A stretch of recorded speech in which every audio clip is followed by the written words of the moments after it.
네, 제목을 제가 박사 조국의 네메시스, 네메시스란 거는 이따가 다시 설명을 드리겠는데 이 북콘서트 등을 통해서 지지자들과 만남을 계속 이어가고 있는 조국 전 장관. 이번에 유시민 전 노무현재단 이사장과 만났습니다. 어떤 대화를 나눴는지 한번 들어보시죠. 신군부처럼 시대가 바뀐 것이고 또 신건부는 신군부처럼 하고 싶겠죠. 최근에 윤석열 대통령이 뭐 싸워야 한다, 뭐 공산 전체주의 세력 이런 말하는 것이 한편으로는 초조함의 발로라고 생각합니다.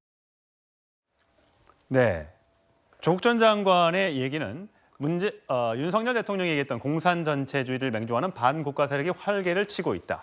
공산 전체주의 맹종 추종 세력이 자유사회를 교란하고 있다. 이 발언에 대해서 자기 뜻대로 되지 않는 데 대한 초조함의 발로다. 이렇게 반박을 하고 있습니다. 본인이 이제 소송이 현재 2심 소송이 진행되고 있고 딸 자녀에 대한 입시 비리 혐의로 또 딸도 재판에 서게 될 그런 상황에서 책을 내면서 여러 가지 얘기를 하고 있는 것인데 어떻습니까?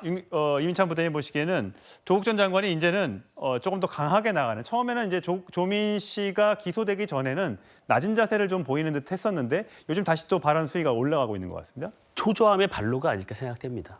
조국 전 장관이 초조할 수밖에 없어요. 사법 리스크가 본인에게 있지 않습니까? 이미 유죄 판단을 받았고, 저는 이 조국 그리고 유시민 이 두 분이 감히 국민 앞에서 정의, 법치 이런 걸 말할 자격이 있는가, 이런 의문이 듭니다.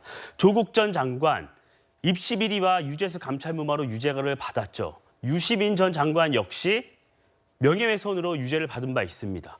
둘 다 사법적 판단을 받은 분들인데 두 사람이 앉아서 이런 정의, 이런 언급을 하는 게 과연 국민들에게 얼마나 공감이 될까? 전 이런 생각이 들고요.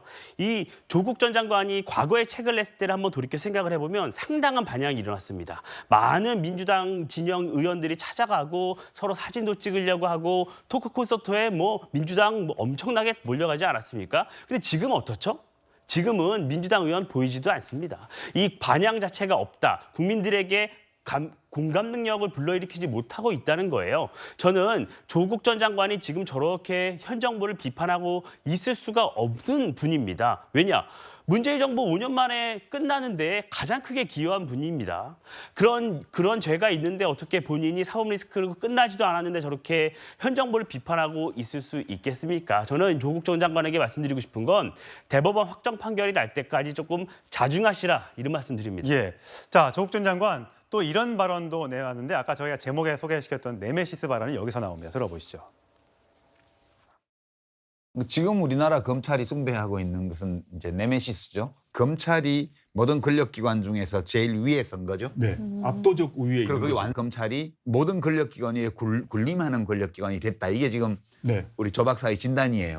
윤석열 정부가 들어서고 난 뒤에 주요한 차관급에는 다 네. 검사 출신을 다 넣었습니다. 즉 검사 출신 차관급을 통해서 장관급 인사를 모두 통제할 수 있다는 것이고, 윤석열 정부 하에서 검찰 권력이 뭐 최고조로 달하고 있고 그 위력, 위압감 이게 뭐 최고조죠. 저는 그렇게 오래 갈 수 있을 것인가라고 생각하지는 않고 있습니다. 최고조로 오랐을 때가 아마 가장 최후의 절정기일 것이라 생각하고, 이게 다음 이제 민주정부가 들어서게 되면 그 검찰개혁의 강도와 범위가 훨씬 더 세질 것 같습니다.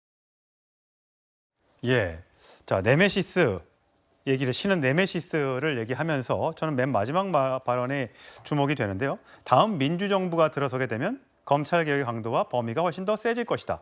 사실 조국 전 법무부 장관이 법무부 장관을 임명하면서부터 시작된 게 검찰개혁이었지 않습니까? 근데 결국은 시작도 못하고 좌초가 됐단 말이죠. 근데 다음 민주정부 또 정권이 바뀌면 반드시 개혁한다. 이제 이런 뜻으로 보여요? 먼저 이제 그 네메시스는요. 예. 우리 이제 그리스 신화에 보면 그 복수의 화신, 복수의 화신 이런 이제 그 신이거든요. 근데 보세요, 유시민에 대해서 그 수사했죠. 근데 그게 복수란 게 아니에요. 유시민 전 장관이요, 작가를 하죠. 이분이 그 가짜 뉴스를 퍼뜨린 거죠. 검찰이 노무현 재단 계좌를 봤는데 내 계좌도 봤을 것이다. 이런 게 가짜 뉴스 때문에 벌금이 500만 나왔잖아요. 여기에 무슨 복수가 있습니까? 그다음에 조국 장관도 마찬가지예요. 그때 오히려 조국 장관 할 때 윤석열 중앙지검장이 되고 총장이 됐잖아요. 조국 장관한테 개인적인 원한이 있어 수사한 게 아니에요. 그때 언론에서 먼저 조국 장관의 아들, 딸 여러 가지 문제를 보도했고 그때 이제 검찰은 어쩔 수 없이 여론 때문에 수사를 한 거 아닙니까? 오히려 저는 충정심에서 했다 봐요. 조국 장관 임명하면 안 된다. 이런 충정심. 여기 복수가 없는 거죠. 따라서 이제 그 네메시스 복수를 운운하는 건 이게 문제고요. 그다음에 팩트 중에 지금 이게 주요 부처의 차관급이 다 검사 출신이다. 이게 저는 납득이 안 돼요. 물론 이제 법무부는 당연히 검사가 올 수 있죠. 예. 법무부는 또 이게 권익위는 법조인이 갑니다. 그 외에는 제가 보기에 외교부, 국방 다 이게 봐도 이게 검사 출신이 주요 부처의 차관이 다 맞습니까?